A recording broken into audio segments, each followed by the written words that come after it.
ইউনূস সাহেব 18 জন বিদেশি নিয়ে এই দেশটা 18 মাস ছোবরা করেছে। ছোবরা দেশটা যে খুব স্বনির্ভর ছিল তখন তাও না, কিন্তু তার উপর মরার উপর খাড়ার ঘা। তো এই যে উনি এবং দিব্যি আছে, উনি আগের দিন নিজের সম্পর্কে 1 বছরের সিকিউরিটি আদায় করে নিয়েছে, যখন যা কিছু ইচ্ছা হয়েছে সেটাই করেছে, উনার উপদেষ্টারাও তাই করেছে। তো আমার কাছে কথা হচ্ছে যে আপনার অনেক উপদেষ্টা, বেশ কয়েকজন উপদেষ্টার বিদেশে যাওয়ার উপর নিষেধাজ্ঞা এসেছে আমি শুনেছি, এবং আমার মনে হয় যে টুডে টুমোরো তাদেরকে আপনার স্বচ্ছতার মধ্যে দিয়ে পার হতে হবে, তাদেরকে জবাব দিতে হবে তারা কি কি করেছে এবং কেন করেছে। তো সেটার জন্য আমি বলতে চাই যে একটু অপেক্ষা করেন, আমরা দেখি। এবং আপনি যেটা বলেছেন যে ছুরি মারতে পারে, এটা আমি আপনার সাথে একমত, কারণ যিনারা নিজেকে এই দেশের সন্তান হিসেবে ধারণ করেন না, অন্য দেশের জন্য পারপাস সার্ভ করতে আসেন, তাদের কাছ থেকে কি আশা করতে পারেন আপনি? কথা বলছিলাম এজুজিয়াল, হঠাৎ জামাতের নেতা উনি হঠাৎ বললেন যে বিএনপি তো চাঁদাবাজ, বিএনপি হাওয়া ভবন, বিএনপি ইত্যাদি ইত্যাদি, বারবার যা বলে, যেটা বললে বিএনপি খেপবে, রাগ করবে। আমার কথা হলো যে সত্য বলেন, আমি ওটা ইগনোর করি, আমি সেটা নিয়ে কথা বলি না, কিন্তু বলারও তো একটা ধরন আছে।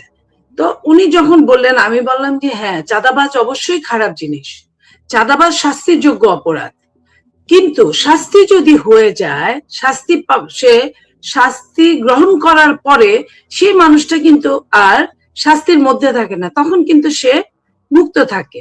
কিন্তু আপনারা যে জাকাতের পয়সাটা খান A to Z পর্যন্ত, যেটা দেশে বিদেশ থেকে আপনাদের জাকাতের পয়সাটা, মানুষের চাকরির একটা পার্সেন্টেজ 5%, আমি এখন বলছি ব্যবসার লাভের 5% প্রতি মাসে, সেটা A to Z জামাত সেই টাকায় চলে, সেই টাকায় ব্যাংক বানায়, সেই টাকায় হাসপাতাল বানায়, সেই টাকায় লাভ করে, সেই টাকায় জামাতের আরেক নাতি পুতি সব পালে।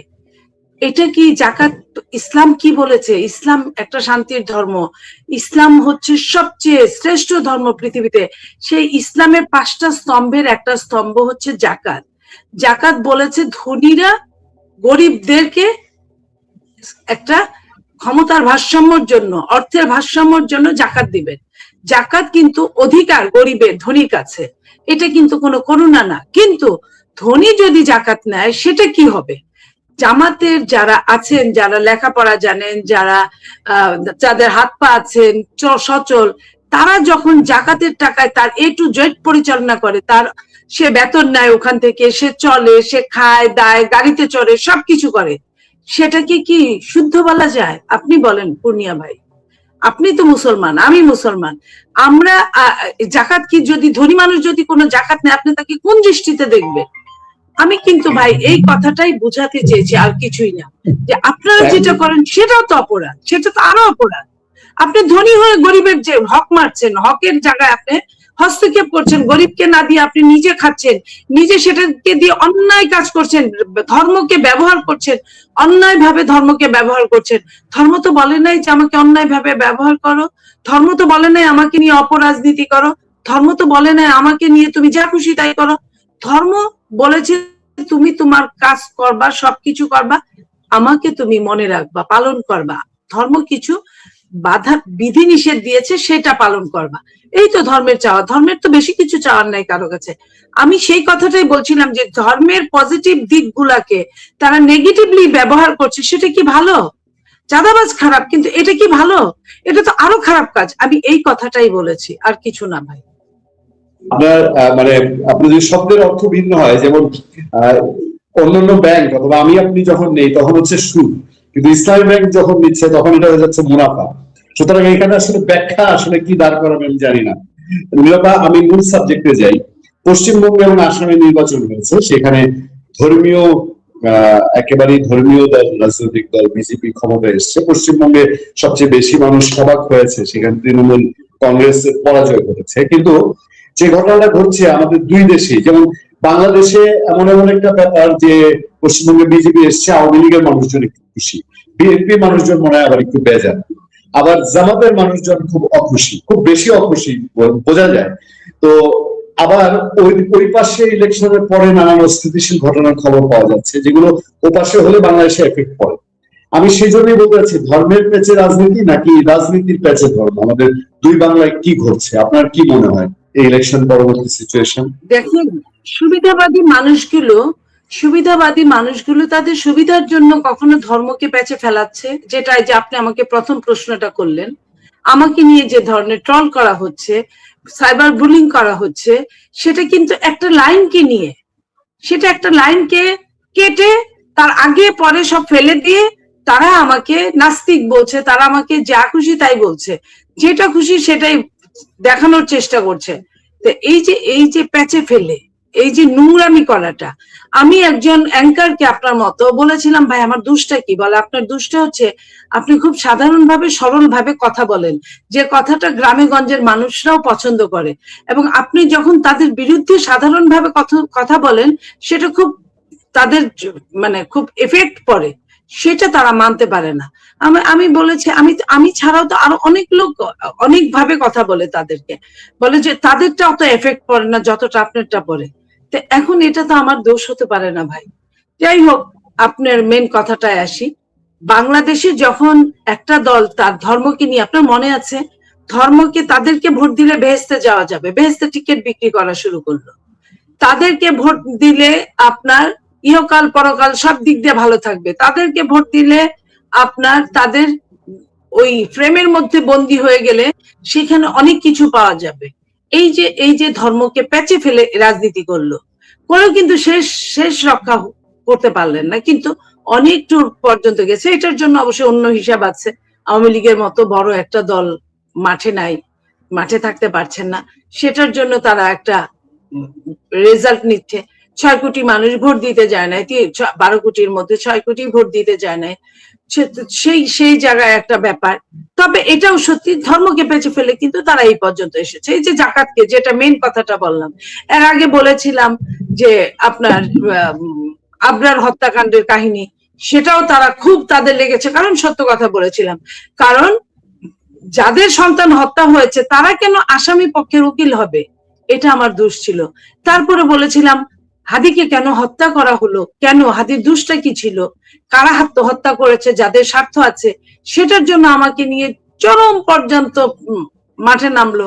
এই যে নোংরামো গুলা, ধর্ম তো বলে নাই যে তুমি কাউকে নিয়ে নোংরামো করো, ধর্ম তো বলে নাই যে তুমি একজন মানুষ আস্তিক না নাস্তিক সে নিজে আত্মস্বীকৃত না হওয়া পর্যন্ত তুমি বলতে পারো, এবং বলতে গেলে তুমি নিজে কাফেরে পরিণত হবা তুমি যদি কাউকে, কোনো মুসলমানকে তুমি যদি অন্যায়ভাবে অন্য কিছু বলে তাকে তুলনা করো। আপনার তো ধর্ম একটা মানুষের জীবন বিধান, যেটা পরকালকে ইঙ্গিত করে, যে তুমি যদি ভালো কাজ করো পরকালে তুমি ভালো ফলাফল পাবা।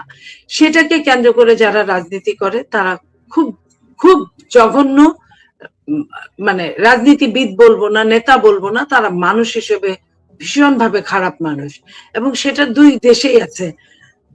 আপনার মুসলমানরা মমতা ব্যানার্জিকে ভোট দিত, এটা সবাই জানে। বিজেপি বহু বছর চেষ্টা করে ঢুকতে পারে না, মমতা ব্যানার্জি এটাকে হাতে রেখে কাজ করেছে। কিন্তু এইবার আপনি দেখেন মুসলমানদেরকে সরিয়ে ফেলেছে কিছু কিছু কোনো ভাবে, এবং মমতারও অনেক রকম সমস্যা ছিল, সেও নিজেকে অনেক বেশি কিছু মনে করে ফেলেছিল, ধরে রাখতে পারে নাই। তো সেই হিসেবে কিন্তু বিজেপি যখন ঢুকে গেছে, আবারও কিন্তু ধর্ম নিয়ে, আবারও কিন্তু তারা মুসলমানদের ইতিমধ্যে কিন্তু তাদের বাড়ি জ্বালানো পোড়ানো, হ্যাঁ, তাদের হুন্ডা গাড়ি পুড়িয়ে ফেলা, তাদেরকে লুট করা, এগুলো কিন্তু চালু হয়ে গেছে। এই যে ধর্মকে পেঁচে ফেলে রাজনীতি করা, এই যে এই জায়গাটায় মুসলিমরাও বুঝলো না যে মমতাকেই আমরা ঠিকঠাক করি, যে আমাদের সমস্যাগুলো তার সাথে আমরা শেয়ার করি, তাকে যদি না পারি। এই যে আরেকখানে চলে গেল, এতে কি হলো, দিন শেষে নিজেরাই কিন্তু গেরাকলে পড়ে গেল।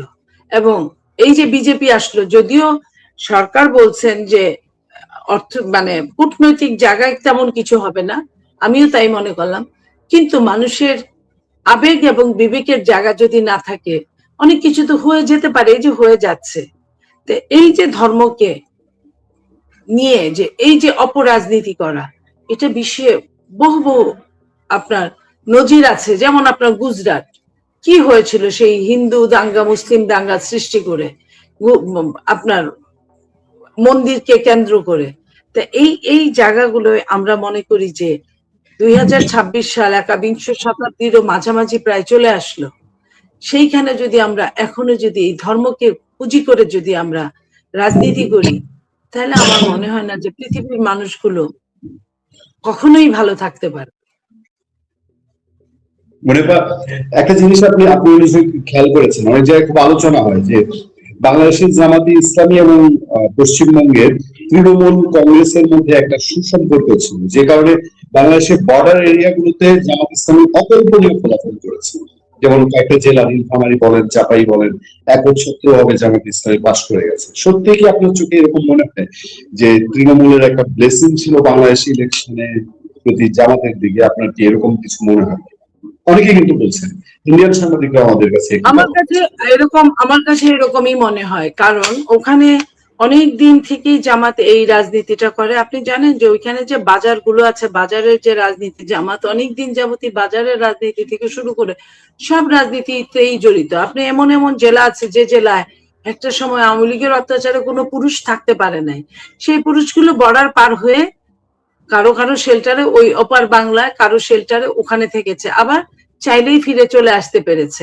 এই জায়গাগুলো আমিও মনে করি যে আপনার কোন একটা দলের জন্য তৃণমূল কাজ করে। আমি আরেকটা প্রশ্ন দিতে চাই, অনুষ্ঠান আজকে সংক্ষিপ্ত অনুষ্ঠান, সেটা হলো এই ডক্টর ইউনূসের যে আমেরিকার সঙ্গে চুক্তি, বাণিজ্য চুক্তি, এই নিয়ে বহু আলাপ হয়েছে, আপনি এর আগে বিশ্লেষণ করেছেন। এই চলতি সপ্তাহে এসে দেখছি যে আমি একটু আপনার সরকারের প্রতি অভিযোগের তীর রেখেই বলবো, আপনাদের সরকারের যে এমন আমাদের দেওয়ার চেষ্টা করা হচ্ছে, ধারণা দেওয়ার চেষ্টা, মানে আমেরিকার সাথে বাণিজ্য চুক্তি নিয়ে আপনি এর আগে বিশ্লেষণ করেছেন ইউনিসেফ এই চুক্তি নিয়ে, কিন্তু এই সপ্তাহে এসে আমরা দেখছি যে আপনার দলের প্রতি অভিযোগ রেখে আমি বলতে চাই, অভিযোগের তীর রেখে বলতে চাই, আমাদেরকে এমন একটা ধারণা দেওয়ার চেষ্টা করা হচ্ছে যে আমেরিকার এই চুক্তি যেন সোনার হরিণ বা এটা সোনার হাঁসের ডিম, এটা খুব ভালো জিনিস, কিন্তু বেসরকারি পর্যায়ে বিশ্লেষকরা, রাজনীতিবিদরা কেউই কিন্তু এটা মেনে নিতে পারছে না। দেশের সাধারণ মানুষের মধ্যে সেন্টিমেন্টটা ভিন্ন। আমি আপনাকে একটা কথা বলি, সরকারের অনেকটা বাইন্ডিংস থাকে অনেক কিছুতে। বিরোধী দল কি করে? এগুলো তো বিরোধী দলের বলার কথা।